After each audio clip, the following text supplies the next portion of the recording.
ఎక్కడి నుంచి మీకు ఇంత ధైర్యం? మీ ధైర్యం ఏంటి? నా ధైర్యం నిజం. ఎవరన్నా ఛాలెంజ్ చేయమని చెప్పండి, మీకు ఉదాహరణ కూడా ఇస్తూ ఉంటారు. Rana is a actor, Brahmanandam also is a actor. Of course Brahmanandam is a senior most, no doubt. కానీ బ్రహ్మానందం గారు రానాతో పక్కన నిలబడి మేమిద్దరం సేమ్ హైట్ అనకూడదు. అప్పుడు మేము ఎలా చూస్తాం, మేము మరీ అంత ఎదలో కనపడుతున్నామని కదా. ఇప్పుడు మీరు సీనియారిటీ బికాజ్ అది ఒప్పుకుంటాం, హైట్లో మరి తప్పుకోవాలి, ఇంటికి వెళ్ళి తప్పుడు ఒప్పుకోవాలి. రానా ఎంత ఉంటాడు, తాడి చెట్టు అంత పొడుగుంటాడు కదా. అలా అలా నేను చెప్పేది. నేను లాస్ట్ టైం కూడా అడిగాను ఈ ప్రశ్న, మిమ్మల్ని అటాక్ చేయటం లేకపోతే మిమ్మల్ని ఏదో హర్ట్ చేస్తారన్న భయం మీకు అసలు కించిత్ కూడా లేదా? ఇప్పుడు నేను సరే మీకు అర్థం సరదాకే చెప్తాను. ఎవరితో అయినా ఒక వ్యక్తి వాళ్ళ నాన్న పేరు పిచ్చయ్య అనుకోండి, పిచ్చయ్య పేరు ఉంటుంది. గుంటూరులో రామ పిచ్చయ్య గారిని ఉన్నారు ఇప్పుడు కూడా, మహానుభావుడు. రావుడు అంటే పిచ్చ, రామ పిచ్చయ్య గారు ఆయన పేరు ఇప్పటికీ ఉన్నారు, మహానుభావుడు. రామనామక్షేత్రం కట్టించిన ఆయన కుమారుడు మనవడు. ఒక ఆయన పేరు పుల్లయ్య, ఒక ఆయన పేరు పెంటయ్య. ప్రభాస్ అనే అబ్బాయికి వాళ్ళ నాన్న పేరు పెంటయ్య అనుకుందాం, లేకపోతే మోహన్ అనే అబ్బాయి వాళ్ళ నాన్న పేరు పిచ్చయ్య అనుకుందాం. ఎవరైనా వాడి ఫాదర్ నేమ్ అంటే అంటాడేంటి అన్నాడు, చెప్పేస్తారు వెంటనే. లేకపోతే బాగుండదేమో అని చెప్పి my father name is Prabhas, Pawan Kalyan, Mahesh Babu అని చెప్పరు కదా. చెప్పరు. ఆడు ఎవడికో నచ్చితే ఏంటి నచ్చబోదు ఏంటమ్మా. మా నాన్న పేరు పిచ్చయ్య అయితే పిచ్చయ్య అనే చెప్తాం, నిజం కూడా అంతే. కానీ ఇంతలా మాట్లాడేటటువంటి ధైర్యం, ఎస్ డెఫినెట్లీ బోల్డ్ గా మాట్లాడేటటువంటి ధైర్యం హిందువుల్లో ఒకంత తక్కువ ఉంటుంది. ఎందుకంటే వాడి పాపాన వాడు పోతాడు అనే బ్రాటప్ లోనే ఇది మనకు ఉంటుంది. ఖచ్చితంగా ఎవరి జోలికి వెళ్ళొద్దు. పైగా మీకు అస్సలు నచ్చనటువంటి విషయం అన్ని దేవుళ్ళు ఒకటే అన్నమాట మిమ్మల్ని ఖచ్చితంగా ఇబ్బంది పడుతుంది. మీరు ఎగ్జాక్ట్లీ. అయితే ఈ బోల్డ్నెస్ ఎలా సార్, ఎవరికి వారు ఎలా పెంపొందించుకోవాలి, ధైర్యాన్ని ఎలా తెచ్చుకోవాలి? నిజం మాట్లాడాలి అని కాంక్ష ఉండాలి, నిజం గెలవాలి అనే ఫీల్ ఉండాలి. బట్ పట్టుకు కొట్టేసారు అనుకోండి, గుంపు వచ్చేసి కొట్టేసింది అనుకోండి, ఎలాగా దాన్ని ఎలా హ్యాండిల్ చేస్తాం? ఇప్పుడు మీరు అర్థం చేసుకోండి, ఎవరైతే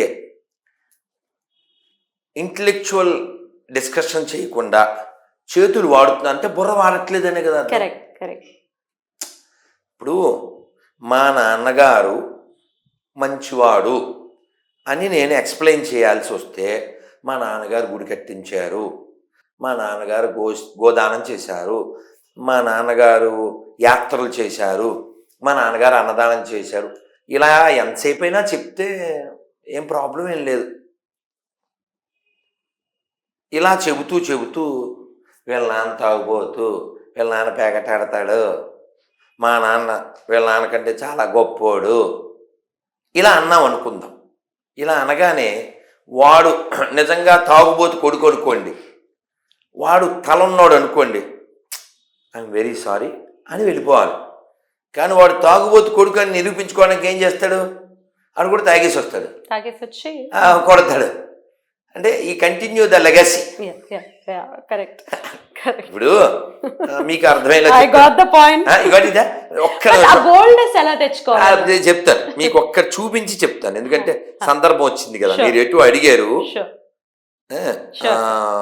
నిన్న మనం 26 ప్రశ్నలు అడుగుతాం. ఈ ప్రశ్నలు అడిగినప్పుడు 75 లక్షలు ప్లస్ ఇప్పుడు పెంచామమ్మా వడ్డీ, వడ్డీ కూడా ఉందమ్మా. ఇప్పుడు 90 లక్షలు, 90 అయితే ఎవరో అడ్రస్ చేసేటట్టున్నాడు సార్. ఇంక వాళ్ళ ఇప్పుడు మనమే వీపు గోకేసుకుని, మనమే దండ వేసుకుని, మన దండ పిలుచుకుంటే ఎలాగమ్మా? కాదమ్మా, 26 క్వశ్చన్కి ఆన్సర్ నాకు కదా చెప్పాలి. నువ్వు వీడియో తీసి పెట్టేసుకుని నేను ఇచ్చేసానంటే ఎలాగా? నువ్వు యాపిల్ పండు చూపించి ఇదే అరటిపండు నువ్వు ఒప్పేసుకో నేను చెప్పేశా అని ఎల్లో కలర్ వేసేసాను అంటే ఎలాగవుద్ది? మీకు ఫోన్ చేసి మిమ్మల్ని రమ్మంటే మీరు వస్తారా? అలా నేనే నెంబర్ ఇచ్చేస్తున్నాను కదమ్మా. ఇదిగో పోనీ మీకు అర్థమైనా చెప్తాను చూడండి. నిన్న అర్ధరాత్రి ఇంచుమించు రాత్రి 1:30కే. సార్, మీరు ఇందాక యేసు చేసింది juice, that is not at all use అన్నారు కదా. మరి ఇతనేమో యేసు చేశాడు, అది wine, Yesu is not line. Bible చదివితే ఆడికి ఉండదు ఫైను, ఎందుకంటే because you don't have brain, you will go to drain, that is the main. ఈ నెవర్ గెట్ షైన్ ఎన్ని చెప్తున్నారు సార్. మీరు ఒకసారి ఇతను నేర్చుకోండి సార్. మీరు డిస్కస్ ఆన్ బైబిల్ కదా సార్, కస్కస్ ఇన్ బైబిల్ మీరు వేసుకోండి సార్. పరమగీతం చదవండి, డబ్బు గాడి భయపడ్డాడు. లేదా వారి కన్యాకాలకు చలను అని అది ఉండదు కదా సార్. దాని హెచ్కేలో వాడి పిసికను అలా కొన్ని మనం మాట్లాడాము. We can't discuss Bible. మగవాళ్ళు కూడా మనం చదవలేరమ్మా. అయితే టాపిక్ ఏంటంటే ఇతని పేరు హేమంత్ అనేది చెప్పాడు. అతను ఏదో క్వశ్చన్స్ 26కి నేను ఆన్సర్ ఇచ్చానని అతను ఫీల్ అయిపోయాడు. అతను ఫీల్ అయిపోతే కుదరదుగా. నేను అతని నెంబర్ ఇచ్చాను. అంటే రాత్రి అతనికి ఏం చెప్పానంటే, సార్ రేపు ఫోన్ చేయండి సార్ అని చెప్పాను. ఇప్పుడు రాత్రి 1 గంటన్నర నేను చెప్పానండి. ఇప్పుడు రాత్రి 9 అవుతుంది. మరి పొద్దునుంచి ఫోన్ చేయలేదేంటి నాకు? ఎందుకు చేయలేదంటే, సార్ ధైర్యంగా మీ అమ్మ నాన్న పేరు చెప్పండి సార్ అన్న, అంతే. చెప్తే ఏమవుద్ది? వాడు మనకే పుట్టేళ్ళు ఒప్పుకోవాల్సి వద్ది, తర్వాత తప్పుకోవాల్సి వద్ది, ఇంట్లోకి వెళ్ళి దుప్పటికి కప్పుకోవాల్సి వస్తుంది. ఇప్పుడు నేను స్టేట్మెంట్ ఇస్తాను. ఇవాళ ఉదయం కూడా ప్రతిజ్ఞ చేయించా. నాకు, నా పూర్వీకులకి, నా దేశానికి, నా కుటుంబానికి, పనికిమాలిన ఎడారి మతాలకి అస్సలు సంబంధం లేదని బహిరంగంగా, సభాముఖంగా, ధైర్యంగా, స్పష్టంగా తెలియపరుస్తున్నాను. ఇలా ఒకసారి అనిల్ కుమార్ అయినా, విజయ్ కుమార్ అయినా, హేమంత్ అయినా, సుమంత్ అయినా, నాకు, నా పూర్వీకులకి, హిందూ ధర్మానికి అసలు సంబంధం లేదని సాంబశివరావు అని నేను, సన్నా సుబ్రహ్మణ్యాన్ని చెప్తున్నాను. ఎలా దొబ్బుద్ది? నీ పేరే సాంబశివ, మీ నాన్నే సుబ్రహ్మణ్యం, ఇంకేముంది దొబ్బింది. సో కాబట్టి ఇది 50-50 గల్లీలు. వీళ్ళకి నీతి లేదు. నీతి లేని జాతి మాకెందుకు? ఎవిడెన్స్ లేదు, ఎథిక్స్ లేదు, ఎపిక్స్ లేవు. అయితే మీకు ఏం చెప్దాం అనుకున్నా అంటే, ఇతను పెట్టిన వీడియోలో వాళ్ళు కామెంట్ ఒకటి పెట్టారండి. అది మీకు చూపిద్దాం అనుకున్నా. స్క్రీన్ షాట్ తీశాను కానీ ఎక్కడుందో. అతను ఏం పెట్టారంటే, వాళ్ళు అన్నా వీడు కనబడితే వేసేయాలన్నా, అది మిమ్మల్ని ఆ నరకాలను ఉందన్నా. అంటే వీళ్ళది పెంట మతం కదా, సారీ ప్రేమ మతం కదా. ఏదో క్షమించాలి, క్షమాగుణం, ప్రేమ గుణం ఇవన్నీ మాట్లాడతారు కదా. మరి నరకేయడం ఏంటి? మళ్ళీ మీరు ఈ కామెంట్లో ఇంకా మనం వీ కాంట్ అట్టర్, లా కొడక, ఇవన్నీ పదాలు వాడేస్తుంటారు. నేనేమంటానంటే, ఎవరైనా నాతో డిబేట్కి రాదలిస్తే, ఎనీవన్ ఎవరైనా సరే, వాళ్ళు హ్యుమానిటీ బేస్ మీద రావాలి. హ్యుమానిటీ లేనటువంటి మతం చూడండి, ఇక్కడ చూడండి బ్రదర్, ఆ రాధాగాడు స్టార్టింగే, ఆ రాధాగాడు మొదలటమే ఎవడో మనోడు పెట్టాడు ఇక్కడ బాప్టిజం అని. సరిగ్గా అనండి సార్ ముందు. ఇంకా వాడు, ఇంకా నన్ను, ఇంకా ఇవన్నీ మనం ఈ కామెంట్ లోకి వెళ్ళి చూడొచ్చు. అంటే పాయింట్ ఏంటంటే, జస్ట్ మీరు నవ్వేసి వదిలేస్తారా, లేకపోతే రియాక్ట్ అవుతారు ఇట్లాంటి కమెంట్స్ కి? అయ్యి కామెంట్ రిప్లై నెంబర్ ఇచ్చేస్తానుగా, రిప్లై ఇచ్చేస్తారు, నెంబర్ పెట్టేస్తా. ఎవడైనా సరే మాకు పుట్టినోడు ఉంటే వచ్చేయండి అని చెప్తాను. మనకు పుట్టినోడు ఎవరున్నాడు? ఇగో ఆ రాధగాడు, వీడొక, ఇంకా తిట్లు ఆ గుండుగాడు. చూడండి, అంటే ప్రేమ మతం, పెంట మతం కదా, మీరు వేస్తారు కదా.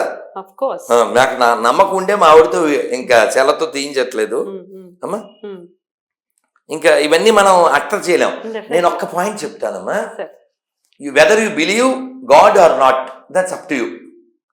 బట్ కనబడే వాళ్ళని ప్రేమించాలి.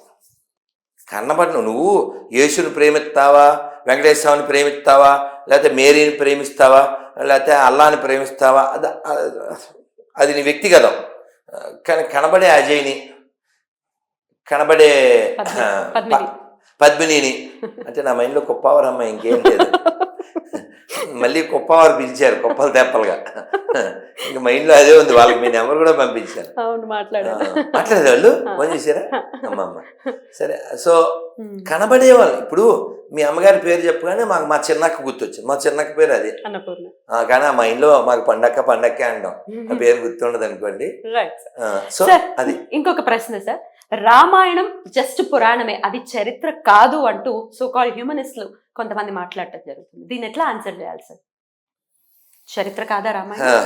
సరే పోనీ వాళ్ళు అనుకున్న దానికి అనుకోమండి. Did you learn something from Ramayana or not? Yes, I have. రాముడు ఒక మంచి అన్నయ్య, ఓ మంచి కొడుకు, ఓ మంచి భర్త, ఓ మంచి రాజు. ఈ ప్రపంచానికి రామరాజ్యం కావాలి, నాట్ రోమ్ రాజ్యం. అసలు అది అభూత కల్పన అని మాట్లాడుతున్నారు, దాన్ని ఎలా ఆన్సర్ చేయాలి? కాదు, ఇప్పుడు నువ్వు ఊహే అనుకో, కానీ అది మంచి ఊహ అయితే మంచిది కదా. ఇంకేంటి ప్రాబ్లం అంటారు? ప్రాక్టికల్గా ఆలోచిద్దామమ్మా. నేను 26 క్వశ్చన్లు ఇస్తాను కదా, అందులో ఒక క్వశ్చన్ ఏంటంటే, ప్రపంచంలో లక్షలాది శాకాహార దేవాలయాలు చూపిస్తాను, ఒక్క శాకాహార మసీదు కానీ ఒక్క శాకాహార చర్చి కానీ చూపిస్తారా? ప్రపంచంలో ప్రాబ్లమ్స్ కారణం ఏంటి? మనిషి. Only human being, the only one person destroy the whole environment. వీడి వల్ల కదండి ఆకాశాన్ని బొక్కడింది, వీడి వల్ల కదండి నదులు పాడైపోయినాయండి, వీడి వల్ల కదండి వాతావరణంలో మార్పులన్నీ వచ్చినాయి. మీరు మన కోవిడ్ వచ్చినప్పుడు చూడండి, అందరూ మూసుకుని ఇళ్లలో ఉన్నప్పుడు నీళ్లు శుభ్రపడిపోయి, అడవులు శుభ్రపడిపోయి, పక్షులు జంతువులు అవును కదా. ఈడు నరరూప రాక్షసుడు వలన జంతువులన్నీ పొట్లగిలిపోతున్నాయి, హ్యుమానిటీ లేనటువంటి వీడు. మేము పొద్దున్న ఒక పాంప్లెట్ స్టిక్కర్ కూడా రెడీ చేసాం, this earth is not belongs to only humans. ఈ భూమి అందరిది, అన్ని ప్రాణులది, మీరు వాటిని బతకనివ్వండి, లివ్ అండ్ లెట్ లివ్. మాంసాహారం మానండి, మానవత్వంతో జీవించండి. మాంసాహారం తినకపోతే మాకు సరైన ప్రోటీన్స్ అందవు, మనం ఫుడ్ మీద రెస్ట్రిక్షన్ అనేది పెట్టింది మన మతం. అక్క చెప్పిందా అని చెప్పి మాట్లాడతారు. అక్క చెప్పింది, అక్క దేవి అక్క చెప్పింది అంతే. ఇట్లా చాలా మంది సో కాల్డ్ హ్యూమనిస్టులు ప్రోటీన్ అందాలి పిల్లకో బలవర్ధకరమైన ఆహారం, మేము జంతువుని తింటేనే అందుద్ది, బలవర్ధకరమైన ఆహారం అంటే జంతువుని తినడమే, జంతువుని తినాల్సిందే. అది అసలు అవసరం లేకపోయినా జంతువుని కోసేసి మేసేయాలి. ఇప్పుడు ఈ బోర్డర్లో ఉంటారు సైనికులు, వాళ్ళు మందు కొడతారు, కొట్టాలి అక్కడ చలికి, లేకపోతే వాళ్ళు కొట్టాలి. వాళ్ళు మందు కొట్టకపోతే నీకు స్ప్రే కొట్టి నిప్పు పెట్టాలి నిన్ను బోర్డర్లో, లేకపోతే ఇక్కడ ఆర్డర్ ఉండదు. అవునా? నీకేం పని లేదే తాగడానికి, నీకు అవసరం లేదు, నువ్వు మందు కొట్టక్కలే, మాంసం నక్కలే. ఇప్పుడు నేను ఉన్నానమ్మా, ఒక్క భోజనం మధ్యాహ్నం 3 అయిపోయింది, మీకు మెసేజ్ కూడా పెట్టారు, మళ్ళీ రేపే ఉన్నాను కదా. పోనీ నువ్వు 2 భోజనాలు చేయి, లేకపోతే 3 భోజనాలు చేయి, రక్తపాతంతో పనే ఉందండి. అసలు ఈ పప్పులు ఉప్పులు కొనుక్కునేటటువంటి పప్పులు మేజర్గా మాట్లాడితే, అంటే వెజిటేరియన్ ఫుడ్ని ఎఫోర్డ్ చేయలేని వారు నాన్ వెజ్ని ఆప్ట్ చేసుకుంటారు అని కొంతమంది మాట్లాడతారు సార్. దీనికి ఆన్సర్? నాన్ వెజ్ చాలా చీప్గా వస్తుందా? నాకు తెలియదు. నాకు కూడా తెలియదు యాక్చువల్గా, కొనుక్కునే వాళ్ళని అడగాలి. నాకు కూడా యాక్చువల్గా దీని మీద అవగాహన లేదు. నేను అనేది, నీ శరీరానికి మంచి జరుగుతుందా, నీ మనసుకి ఏమన్నా మంచి జరుగుతుందా, నీ ఆత్మకి ఏమన్నా మంచి జరుగుతుందా, పర్యావరణానికి ఏమన్నా మంచి జరుగుతుందా? ఇప్పుడు అన్నం 1 కేజీ మన ప్లేట్లోకి రావాలంటే ఎన్ని 100 లీటర్ల నీళ్లు ఖర్చు అవుతాయి? 1 కేజీ మాంసం రావాలంటే ఎన్ని వేల లీటర్ల నీళ్లు ఖర్చు అవుతాయి? బక్రీద్లో మన హైదరాబాద్లో చూడొచ్చు, గవర్నమెంట్ ఆఫ్ తెలంగాణ, అంతకుముందు ఉన్న government of Andhra, what ever it maybe, మేము బక్రీద్కి అన్ని ఏర్పాట్లు చేసాం. అన్ని ఏర్పాట్లు అంటే ఏంటి తెలుసా? ఎముకలు అవి వేయడానికి బొట్టలు, సంచులు, ఆ రక్తం అది కరగడానికి వాటర్, అది అందులో ఏర్పాట్లే ఉన్నాయి. ఏర్పాట్లు చేయడము అంటే రైతు ఒక్కడికే చెయ్యాలి, రైతు బాగుంటేనే మనం బాగుంటాం. పోనీ ఇప్పుడు ఆవును తింటున్నారు అనుకుందాం, లేదా మేకను తింటున్నారు అనుకుందాం, ఇంకోటి తింటున్నారు అనుకుందాం, అవేం తింటున్నాయి? గడ్డి. నువ్వు తినచ్చు కదరా డైరెక్ట్గా. ఈ నా మాటలు కాదు, మంత్రి గారు చెప్పారు.